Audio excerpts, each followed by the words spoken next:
Pencabutan status tersangka Muhammad Hasya Atala Syahputra, mahasiswa Universitas Indonesia yang tewas dalam kecelakaan dengan mobil pensiunan polisi, harus melalui mekanisme hukum yang panjang.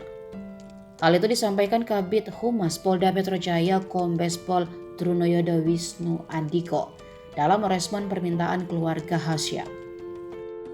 Trunoyodo menyampaikan mekanisme hukum yang dimaksud berupa analisis dari hasil serangkaian rekonstruksi yang sudah dilakukan.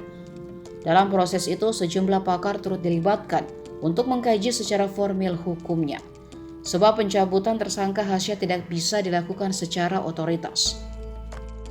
Trunoyodo sebelumnya mengatakan pihak keluarga Hasya meminta Kapolda Metro Jaya Irjen Fadil Imran memberikan perhatian atas kasus kecelakaan maut mahasiswa Universitas Indonesia.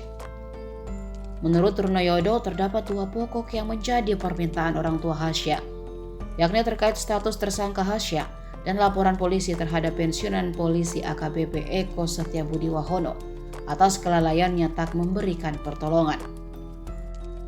Hasya tewas ditabrak Eko di Jalan Raya Srengseng Sawah pada 6 Oktober 2022. Hasya tertabrak dan masuk ke dalam kolong mobil Mitsubishi Pajero yang dikendarai Eko dari arah berlawanan. Hasya yang mengendarai motor dari arah Beji menuju Lenteng Agung tiba-tiba kehilangan keseimbangan saat melewati jalanan tersebut.